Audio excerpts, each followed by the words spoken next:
ሚዲያ ቤተሰቦች እንዴት ናቸው? ከኔ ጋር ሰላም ነኝ አልሐምዱሊላህ። ዛሬ የምገኘው ቤቷ መቅደላ ማሻ ከተማ ነው። ይሄ ሰፈር እንግዲህ የቤት ሽያጭ ይቀጥላል። ያው እንደተለመደው የዛሬው ቪዲዮ የሚሆነው ለእናንተ አሪፍ የሆኑ ቤቶችን ሁለት ቤቶች በዚህ ቪዲዮ ይዤላችሁ መጥቻለሁ ማለት ነው። እስከ ቪዲዮ መጨረሻ አብራችሁኝ ቆዩ። ሁሉንም ቤቶች የማሳያችሁ ነው የሚሆነው። ውድ ቻናሌ ቤተሰቦች ይሄ ሰፈር የት ነው ካወቃችሁ እስኪ እናንተ እወቁት። መጀመሪያ ያለሁበትን ሰፈር ማሻ ከተማ ነው። ነገር ግን ሰፈሩን እወቁት እስኪ እውት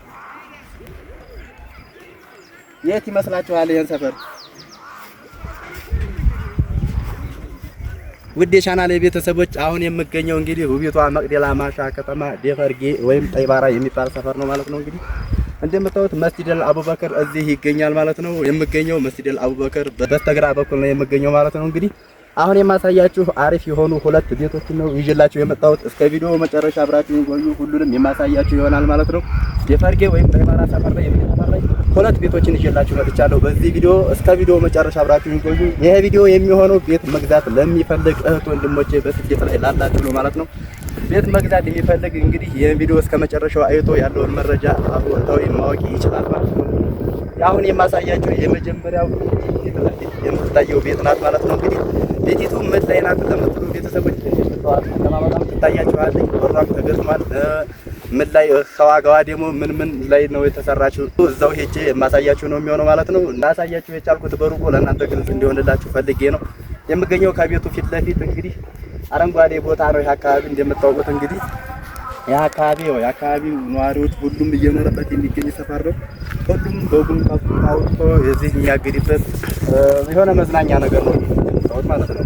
ስለዚህ ስለ ቤቲቱ ያለውን ነገር ምን ላይ ናት፣ ዋጋዋ ስንት ነው፣ አሰራሯ በምን አይነት ነው የሚለውን ነገር እስከ ቪዲዮ መጨረሻ አብራችሁ ቆዩ። ሁላችንም ወደ ቪዲዮ አረብ ሚዲያን ሰብስክራይብ ያላደረጋችሁ ሰብስክራይብ አድርጉ ማለት ነው። ሰብስክራይብ ያደረጋችሁ ቪዲዮውን ላይክ አድርጋችሁ ጀምሩት ማለት ነው። ውድ ቻናሌ ቤተሰቦች እንግዲህ አሁን የምገኘው ደፈርጌ ጠይባራ ከመስጂደል አቡበክር በስተግራ በኩል ነው ማለት ነው። እቺ ቤት የምትገኘው እንደምታዋት እቺ ቤት ያለችበት ደረጃ አንድ ግርፍ ተገርፋለች። እንግዲህ ውስጧ ልጥፍ ነው፣ በሯ ተገጥሟል። ውሃ አልገባም ማለት ነው። መብራት በቅርብ ቀን ሊገባ እየተዘጋጀ ነው።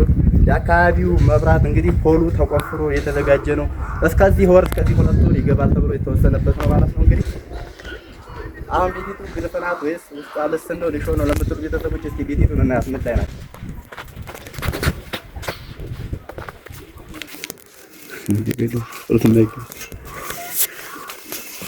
ውድ ቻናሌ ቤተሰቦች እንዳያችኋት እንግዲህ በሯ ተገጥሟል። አንድ ግርፍ ተገርፋለች።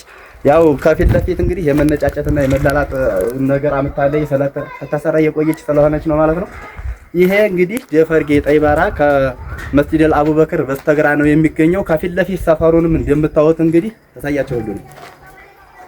ውድ ቻናሌ ቤተሰቦች ጠይባራ ወይም ደፈርጌ የሚባለው ሰፈር አሁን ላይ ያለው እንግዲህ ይሄን ነው የሚመስለው ሰፈሩ።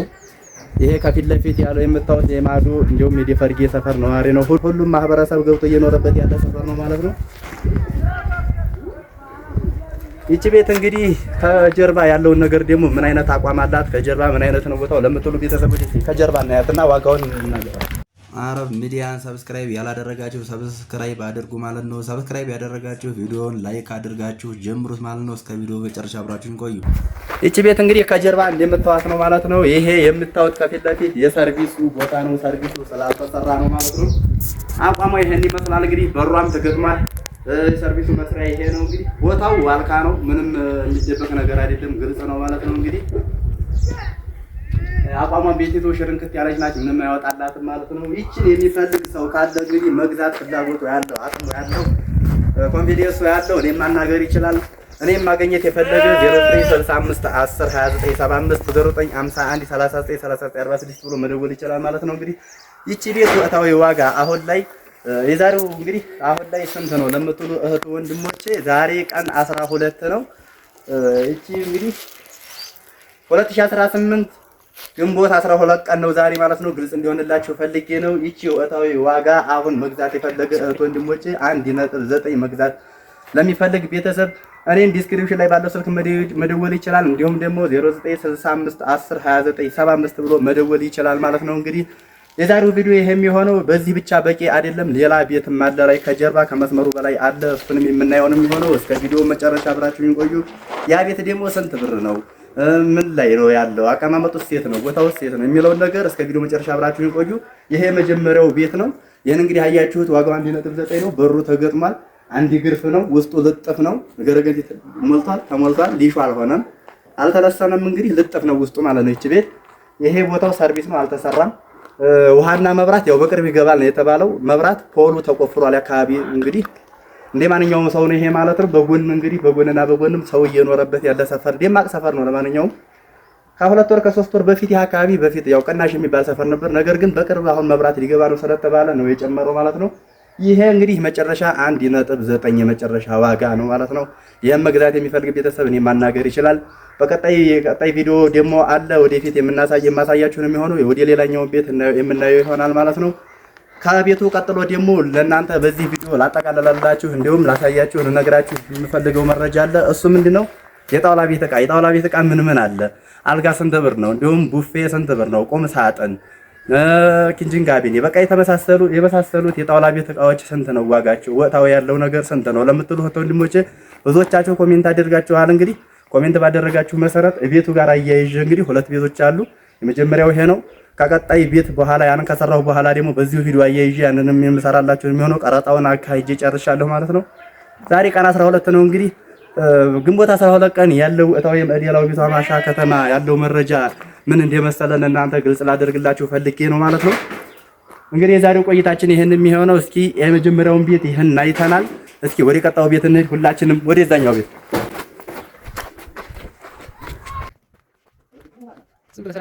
የውዴ ቻናሌ ቤተሰቦች እንግዲህ ያው ይሄ ቤት ደግሞ ሁለተኛው ቤት ያልኳችሁ እዛው ከመኪናው መንገድ ፊት ለፊት ይሄ ነው ቤቱ። ቤቱ ያው ጎረቤት ነው፣ ቅርብ ነው። ከዛኛው ቤት ይሄ በምን ተለየ ካላችሁኝ የሁለት ግርፍ ተገርፏል፣ በሩ ተገጥሟል፣ ሊሾ ነው። ከዛኛው ቤት የተለየው ኦሬዲ ይሄ ሁለተኛ ግርፍ በመገረፉና ሊሾ በመሆኑ ብቻ ነው። ይሄ ቤት እንግዲህ አቋቋሙንም ያያችሁ ነው። ሰፈሩ አንድ ነው። ሁሉም ቦታው ዋልካ ነው እንደምታዩት። እንግዲህ አቋቋሙ ቤቱ የሚያምር ነው፣ ቆንጆ ነው እንደምታዩት። እስኪ ይሄ ውስጡ ሊሾ ነው እና ደግሞ ሁለተኛ ግርፍ ተገርፏል። ከሽንት ቤቱ ደግሞ ተገንብቷል። ከዛኛው ቤት የሚለየው በዚህ ብቻ ነው። ይሄ ቤት ዋጋው ስንት ነው?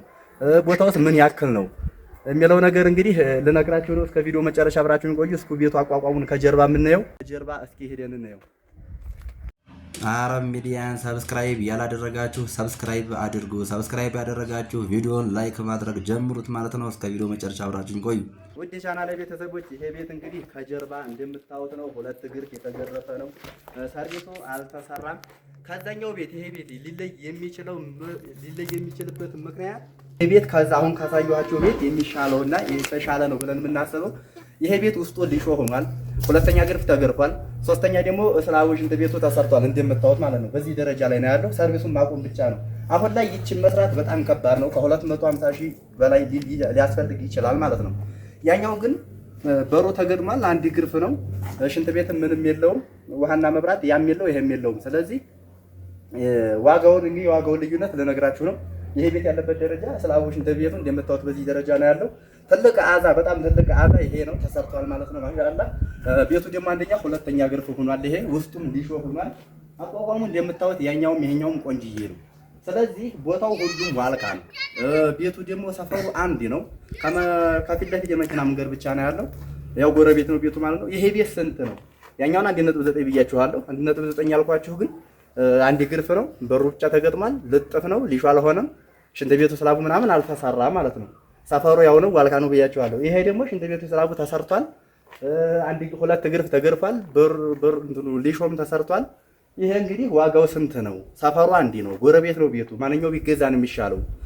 ይሄ እንግዲህ ዋጋው 2.2 የመጨረሻ ዋጋው ነው ማለት ነው። ያኛው 1.9 ነው። ይሄ 2.2 የተባለ ነው። ነገር ግን በመካከሉ ላይ ያለውን ክፍተት ስናየው ይሄን መግዛት ያዋጣል። ይሄ ተሻለ ነው ብዬ ነው የማስበው እንደኔ ሐሳብ። ምክንያቱም ቦታው ያኛው መዘጋ ነው፣ ይሄኛው መዘጋ ነው። ይሄ ትልቅ አዛ ከ250 ሺህ በላይ የሚፈጅ ሽንት ቤቱ ስላቡ ተሰርቶለታል። ሁለተኛ ደግሞ ሊሾ ተደርጓል ማለት ነው። ሁለተኛ ግርፍ ተገርፏል። ሶስተኛ ማለት ነው። በሶስት ነገር ይበልጠዋል። ነገር ግን ብሩ የሚለያየው ያኛው 1.9 ነው፣ ይሄ 2.2 ነው። ስለዚህ 2.2 ይሄን መግዛት ይሻላል ብዬ ነው የምነግራችሁ እንደኔ ሐሳብ ማለት ነው። እንግዲህ ቤቱ አቋቋሙን እያያችሁት ነው ማለት ነው። እስኪ ቤቱ ሊሾውን ወይም ልሰኑን እንየው ካላችሁ ላሳያችሁ ሁላችንም። አሁንም በድጋሚ የምነግራችሁ አረብ ሚዲያን ሰብስክራይብ አድርጉ ሁላችሁም ማለት ነው። ላይክ እያደረጋችሁ ጀምሩት። የቻናሌ ቤተሰቦች እንግዲህ ይሄ 2.2 የሚባለው ቤት ውስጡ ሊሾ ሆኗል። ልስን ነው ግድግዳው ማሻአላ በጣም የሚያምር ነው። እንደምታዩት ሙሉ ክላሶቹ ሁሉም ሊሾ ተደርገዋል ማለት ነው። ልስን ሆኗል። ሁለተኛ ገርፍ ተገርፏል። ቤተ ስላቡ ተሰርቷል እንዳያችሁት። ይሄ ቤት እንግዲህ የመጨረሻ ዋጋው 2.2 እየተባለ ነው ማለት ነው። እንግዲህ ይሄን መግዛት ይሻላል፣ ይሄን መግዛት ይቀላል ብዬ ነው እንደኔ ሐሳብ። ቦታው ላይ ሆኜ እንግዲህ እናንተ ማይታችሁታል እንዳየሁት ይሄ የተወሰነ ዋጋው ይቀንሳል ብዬ አስባለሁ። ምክንያቱም ያኛውን ቤት እዚህ ደረጃ ላይ ለማድረስ ብዙ ብር ይፈጃል። ከ2.4 በላይ ሊሄድ ይችላል ብዬ ነው የማስበው ማለት ነው። እንግዲህ ስለ ቤት ጉዳይ ያለው ቆይታችን የዛሬው ይሄን ይመስል ነበር ማለት ነው። የዛሬው ቆይታችን እንግዲህ ደፈርጌ ወይም ጠይባራ ሰፈር ላይ 2 ቤቶችን አሳይቻችኋለሁ ማለት ነው። ማንኛው እንደሚሻል እንግዲህ ነግሬያችኋለሁ። እናንተም አይታችሁታል። የፈለጋችሁትን መግዛት ትችላላችሁ። እኔ ማግኘት ከፈለጋችሁ ዲስክሪፕሽን ላይ ባለው ስልክ መደወል ትችላላችሁ። እንዲሁም ደግሞ 0965 10 2975 ብላችሁ ትደውሉ ታገኙኛላችሁ። ያው እንግዲህ መግዛት ያሰባችሁ ትክክለኛ ፍላጎት ያላችሁ ብታናገሩ ደስ ይለኛል። እኔም ከሰዎቹ ጋር አገናኛችሁ ላሻሽጣችሁ እችላለሁ። ግን ሀሳቡ ሳይኖራችሁ ያኔ እርግጠኛ ሳትሆኑ እኔም ባታደክሙኝም ጥሩ ነገር ነው። ምክንያቱም ብዙ እህቶች እና ወንድሞች ያው እንዲህ ሀሳብ እንዲያስተያየት ነው እየነገርኳቸው ያላችሁት። ብዙ የለፋሁበትም አለኝ ያው ገዢ ናቸው ብዬ ለፍቼ ዝም ብዬ ተንከልክዬ የቀረቡበትም አጋጣሚ ስላለ ስለዚህ ይሄን አጋጣሚ ነግራችሁ የቻልኩት እንግዲህ ይሄን ቤት 2 ቤት አሳይቻችኋለሁ። መግዛት አቅማችሁ በሚፈቅደው መልኩ ያኛውን መግዛት ትችላላችሁ፣ ይሄንን መግዛት ትችላላችሁ። መግዛት ትክክለኛ ፍላጎት ሀሳብ ካላችሁ ከሰውየው ጋር አገናኛችኋለሁ። ስለ ዋጋም ተከራከራችሁም ምንም አላችሁም ከሰውየው ጋር አገናኛችኋለሁ። መግዛት ከፈለጋችሁ በቀጣይ ደግሞ የማሳያችሁ የጣውላ ቤቶች እቃ ነው። የጣውላ ቤት እቃ ስንት ነው? ከመጀመሪያው እስከ መጨረሻው ስንት ብር ይፈጃል? አልጋ ስንት ብር ይፈጃል? ቡፌ፣ ቁም ሳጥን፣ ኪችን ካቢኔ በጣም ብዙ ነገር የቲቪ ማኖሪያ ብዙ ነገር አለና እሱን ስንት ይፈጃል የሚለውን ነገር ላሳያችሁ ነው።